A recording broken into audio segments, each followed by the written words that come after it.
Welcome back. So, I'm gonna add a little clip from last night. Was it last night?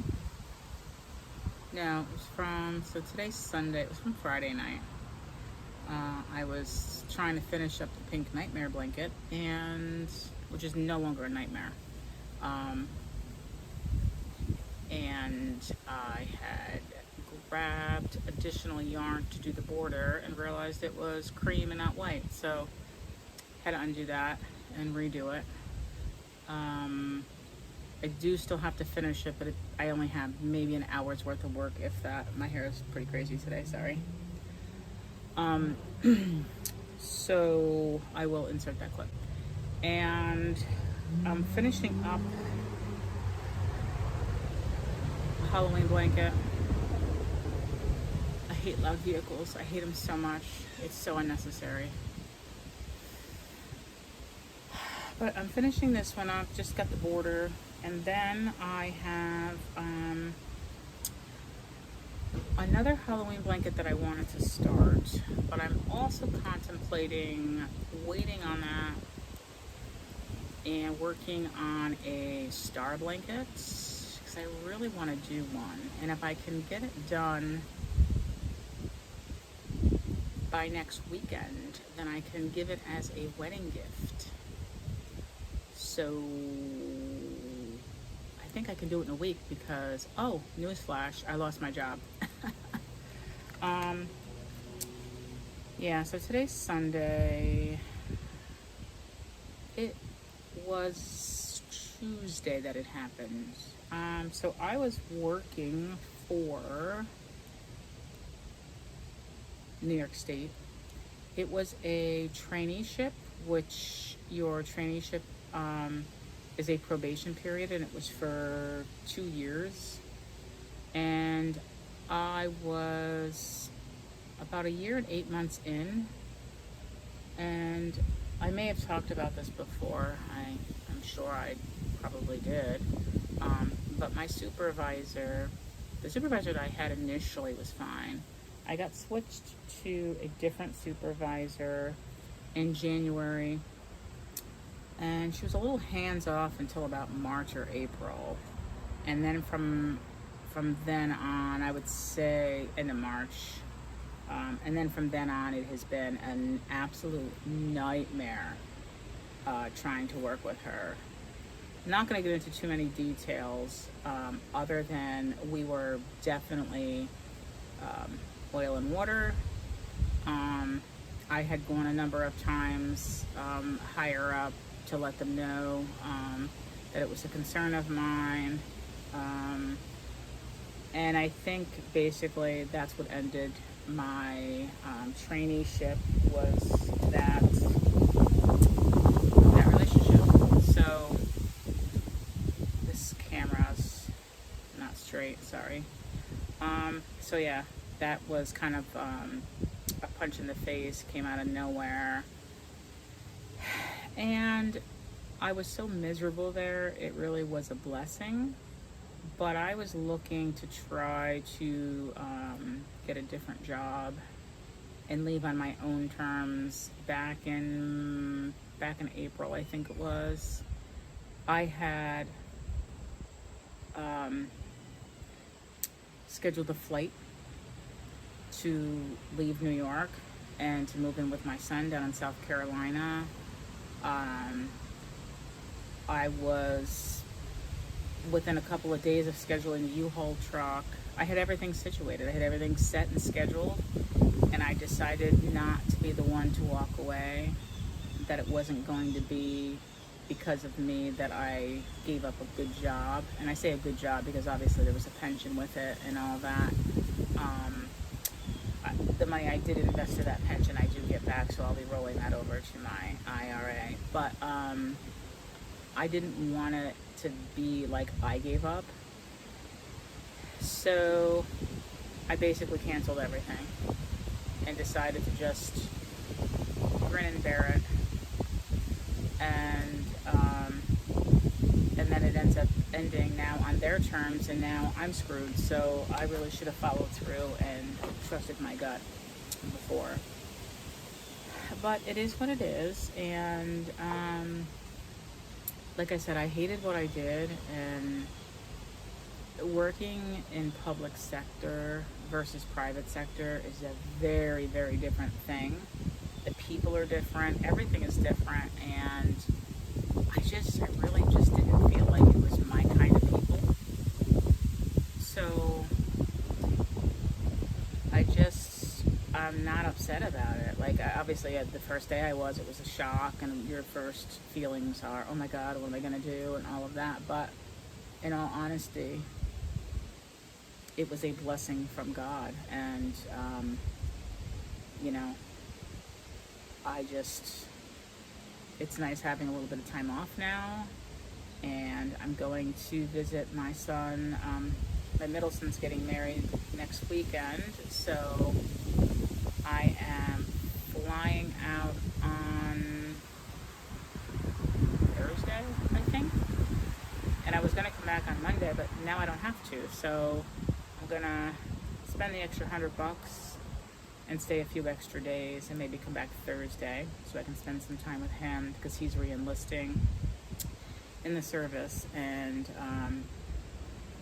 pretty soon probably after the first of the year, I won't be able to see him for a bit, depending on where he goes and where he's stationed and all that. So my life plans right now are, my older son and his wife came back to live with me. They moved in kind of last night. They're at a party right now. Most of my videos will probably have to be up in my bedroom going forward. But they moved in temporarily. They will most likely stay until the first of the year, is kind of the guess. My daughter came home to visit for a couple of weeks, and she's been having a real tough time over in Europe, in the UK, because transportation is expensive. She doesn't have a vehicle over there. They live in a rural area. Jobs are hard to find. She was able to get a job, and it's just paying her rent. They only pay you monthly.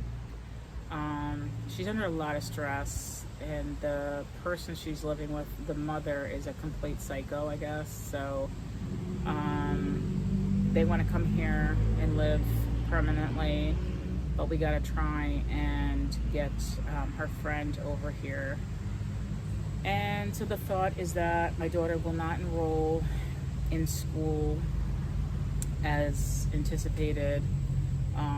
She has until the end of August. Once they know she's not enrolled, she'll only have 60 days left of her student visa where she'll have to come home. So I'm expecting her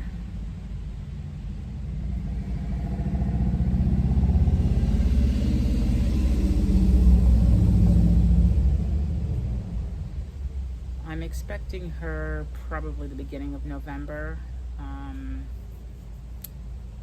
And her and I are going to have to share my room since my son will be here, because I only have a 2-bedroom, which she's completely fine with. And that's why we have a tentative date of the first of the year for my son and his wife to be back into their own apartment again. And then my daughter will have her room back, and then we'll be fine. I do know that it'll be easier to do the paperwork and to pay for the fiance or marriage visa for her and her friend when she's here. And so there's going to be a lot going on over the next, I don't know, probably over the next year.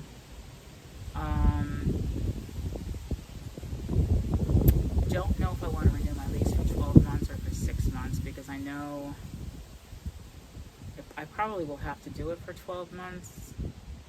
My daughter eventually, once her friend is over here, they want to be able to get an apartment with 2 of their friends that are currently here, so that the 4 of them have an apartment together. And I think that that would be ideal, so then they could all kind of help each other.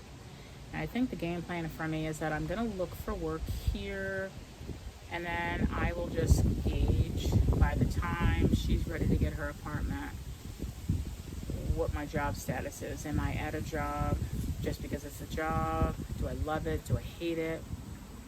That's when I will decide if I'm going to stay in New York or leave.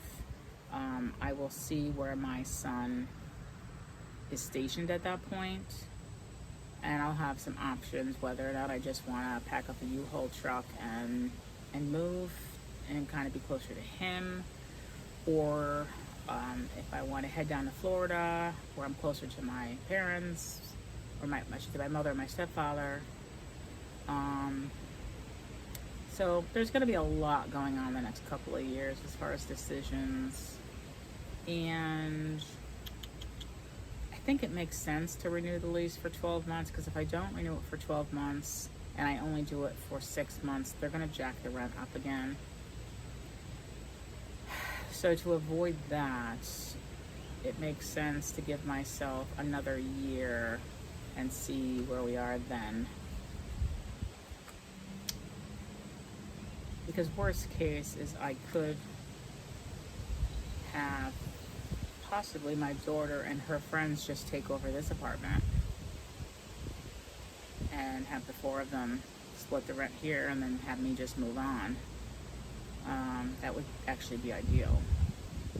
So we have some decisions to make, and what doesn't break you makes you stronger.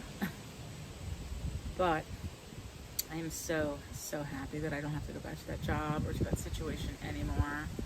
And I'm actually excited that there's an opportunity now to find something that's more my style. You know, I got into doing a job that was commercial real estate, and it was based on my experience in residential real estate, which I'm not renewing that license either. I'm getting away from real estate completely. And so what I was doing was a lot of lease language, legal language. There was a lot to it.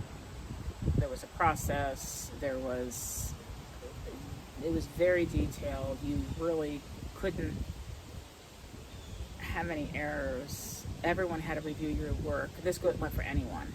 Everyone had to review your work like 2 and 3 times before it got sent. So anyway, it was, in my opinion, it was a high stress, very difficult job for very little money. You know, I would expect that kind of responsibility and detail for something management level, but not for what they were paying. So this gives me an opportunity to make more money in private sector. And I do have an opportunity to reapply for the state. I ended up resigning because it allowed me to then use them as a reference. It kept me in good standing with them if I wanted to go back to work for them, but I just feel like the way that they handled that whole situation, I would never want to work for the state again. I don't care what benefits were better. It's not worth it to me.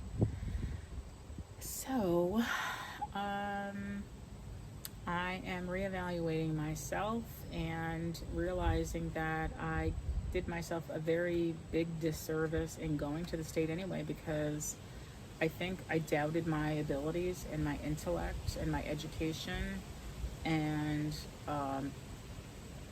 went into kind of an entry-level position really with them just because of the benefit trade-off of my, benefits like insurance, health insurance, and pension and things like that. But we do, I think, sometimes doubt ourselves and our abilities, and I think that with my education, which I have a master's degree, and my experience as a finance manager for the last 25 years, I'm better than that. And I have to remember to remind myself of that, and those are the jobs I'm going after, because that's what's fulfilling to me. What I really wanted to do is I wanted to make sure before I went with the state that I wasn't feeling cocky and that I didn't tell myself that I was too good for any particular job, because I'm not. Um, but I think in doing that, you do a disservice sometimes to yourself. So I listened to a message this morning, religious message, that was about becoming too comfortable. And when you are comfortable, that's when you are not relying on your faith. In other words, the more risky you are, the more you have to rely on the Lord to come through and to see something through for you. You know, you're putting everything in His hands and you're hoping for the best, and without being reckless. At the same time, getting too comfortable doesn't allow you to embrace your faith. And then all of a sudden you have to ask yourself, when's the last time I really put any faith into anything? And so when I thought about that message today, I'm like, that's speaking to me in the sense of finding a good job, is having faith in myself and having faith in the Lord, and finding me a good job, a management job again, and having the faith that that's the best way to go, and that's what ultimately will take care of me and set me up for success. So that is the plan. So I did already update my resume and got on to Indeed. I did that like the next day, Wednesday. I did that. And I did apply for a couple of jobs. I've already reached out to 2 recruiters. So I am already actively working on finding something. And we'll see how happy I am, you know, in a year or so, when I need to make a decision and evaluate which direction I want to go, if I want to stay with New York State, living here, or move on. So I think in the meantime, I am going to take jobs and, you know, take one to bridge me to the next until I find something that I like, that pays well, and I'm gonna put money away so that I have the money to move if I need to move. And in December, I will renew my lease for a year, and we'll decide from there what we are going to do. Alright, so not that I can't talk and chew gum at the same time. I probably could have crocheted as I spoke, but the other thing I had going on was, I already posted, it was that issue with the neighbor. So there's been nothing recent. Of course, nobody's parking in the spot that he apparently doesn't want anyone parking in, even though he doesn't have the authority to make that decision, just to avoid the confrontation. So I guess it's good that there's been no news there. So I was watching a channel to see how the star blanket is done, and I just really think it's so cute. So part of me wants to maybe try to work on that and see if I can't get that done in time to give it to my son and his new spouse next weekend. And I gotta change my flight. I haven't changed my flight yet, from coming home Monday to later in the week, so I gotta do that today. When I did check on those flights, it was only like $104 extra, something like that. So, and I mean, it's worth it because, like I said, pretty soon I may not see him for a bit, so I want to take advantage of the time that I have now. So, you know, yeah, there's a lot of crap going on in my life right now, but I will also say that I went many, many years with no real stress, no real changes, and I kind of knew at some point there was gonna come this time. I'd listen to everybody else talk about breakups, divorce, kids coming back home, health issues. So I really have been blessed, and I'm not exempt from having these life things happen. I mean, it's part of life.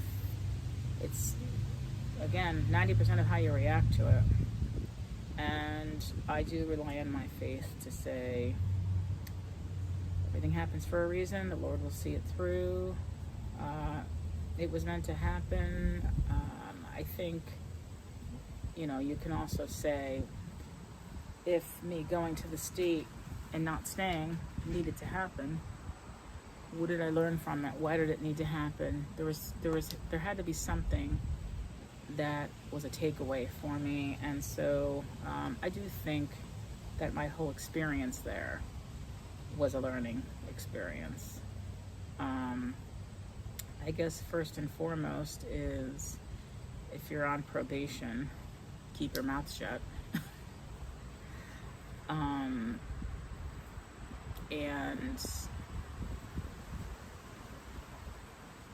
know that you're worth more than you think you are. And I'm also going to be able to appreciate less stress. So there's a lot more takeaways, but off the top of my head, that's just what I can tell you right now.